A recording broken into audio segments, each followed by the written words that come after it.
नमस्कार मंडळी, स्वागत आहे तुमचं मराठी एक्सप्रेस या आपल्या लोकप्रिय चॅनलवर।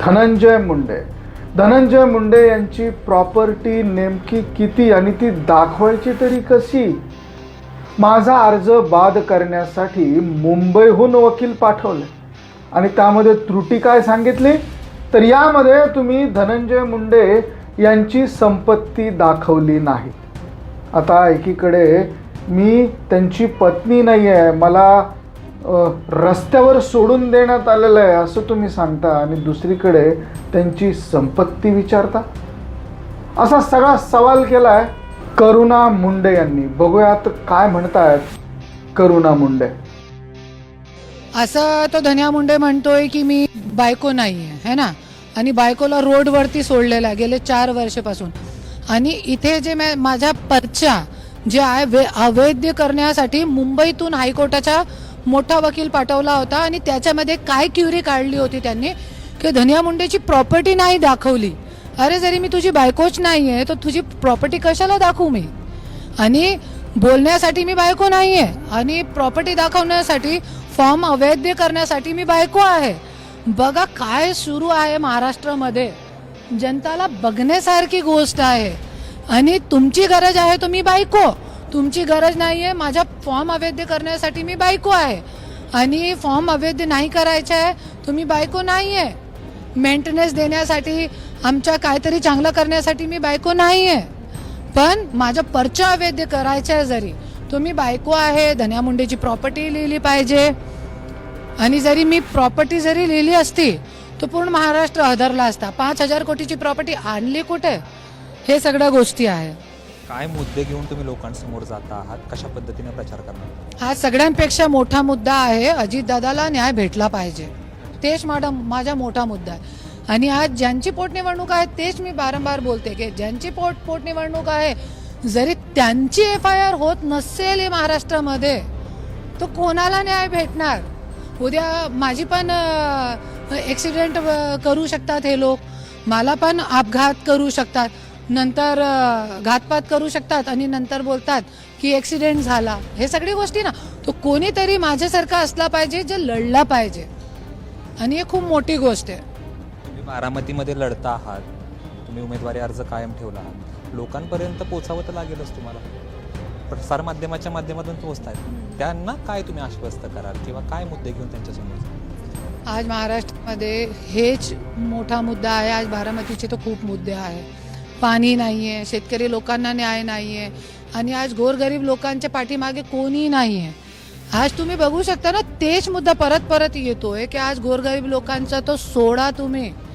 आज ज्यांची बारामती आहे अजितदादांची बारामती, एकच वादा अजितदादा, तो ज्यांची बारामती आहे त्यांना जरी न्याय मिळू शकत नाही तो आपण हे सगळ्यांपेक्षा मोठा मुद्दा आहे। तर मंडळी, या होत्या करुणा मुंडे। त्या म्हणतात धन्या मुंडे म्हणतो की मी बायको नाही आणि बायकोला रोडवरती सोडलंय, गेल्या 4 वर्षापासून रोडवरती सोडलंय आणि इथे जे माझ्या अवैध कारणासाठी मुंबईतून हायकोर्टाचा मोठा वकील पाठवला आणि त्याच्यामध्ये काय क्युरी काढली होती त्यांनी की धन्या मुंडेची प्रॉपर्टी नाही दाखवली।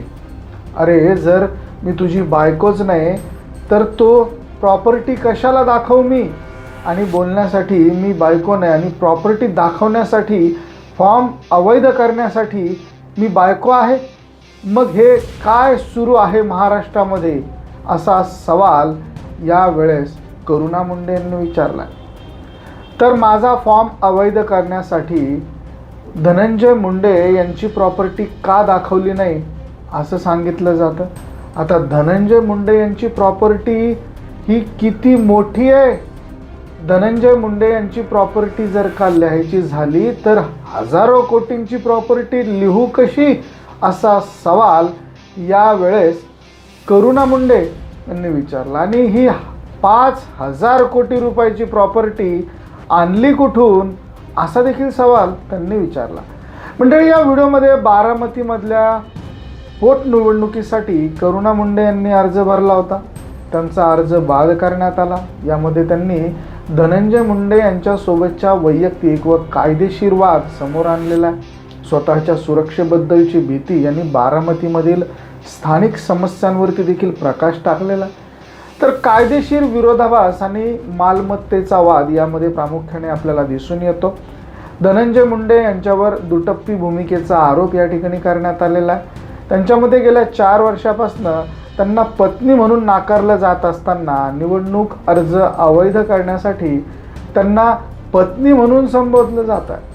मुंबई उच्च न्यायालयाच्या वकिलांमार्फत त्यांच्या अर्जावर घेतलेल्या हरकतींमध्ये मुंडेंची मालमत्ता न दाखवल्याचं कारण देण्यात आलेलं आहे. वक्त्यांनी प्रश्न उपस्थित केला की जर त्यांना पत्नी मानलं जात नसेल तर त्यांनी मालमत्ता का दाखवावी, तसेच 5,000 कोटी रुपयांच्या कथित मालमत्तेचा स्रोत हा नेमका कुठून आलाय, एवढी मालमत्ता कुठून आली, असा सवाल करुणा मुंडे यांनी या ठिकाणी व्यक्त केलेला आहे. तर मंडळी, मी पत्नी नाही, मग माझी प्रॉपर्टी ही मी दाखवलेली आहे, पण मग धनंजय मुंडेंची प्रॉपर्टी तुम्ही का विचारताय? मी जर का पत्नी नाही आहे तर त्यांची प्रॉपर्टी का विचारताय? आणि जर का मी पत्नी आहे तर माझा स्वीकार का केला जात नाही, असं ते यावेळेस म्हणतात. तर मंडळी, त्यांना भीती आहे की त्यांचा घातपात घडवून आणला जाऊ शकतो आणि त्याला केवळ एक अपघात म्हणून दाखवलं जाऊ शकतं. ही लढाई केवळ राजकीय नसून न्यायासाठी, हक्कासाठी असल्याचं त्यांनी यावेळेस स्पष्ट केलं. जर मोठ्या नेत्यांना किंवा प्रस्थापित व्यक्तींना न्याय मिळत नसेल तर सामान्य जनतेचं काय, असा प्रश्न त्यांनी यावेळेस उपस्थित केलेला आहे. बारामतीमधील स्थानिक प्रश्न प्रचारादरम्यान त्यांनी पाणी टंचाई आणि शेतकऱ्यांच्या प्रश्नावरती विशेष असं भर दिलेला आहे. त्यांच्या मते बारामतीमध्ये आजही अनेक मूलभूत समस्या या प्रलंबित आहेत. गरिबांच्या पाठीशी उभं राहणारं आता कोणीच राहिलेलं नाही आणि ही वस्तुस्थिती त्यांनी या ठिकाणी मांडलेली आहे. अजित पवारांच्या बालेकिल्ल्यात जर न्यायाची ही अवस्था असेल तर सर्वसामान्यांनी कुणाकडे पाहायचं, असा त्यांचा मुख्य असा प्रचाराचा मुद्दा आता समोर आला.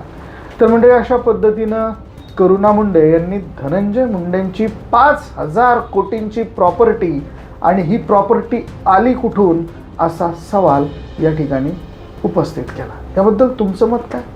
धनंजय मुंडेंची खरंच 5,000 कोटींची प्रॉपर्टी असेल का? कमेंटमध्ये व्यक्त करा. व्हिडिओ आवडला तर शेअर जरूर करा.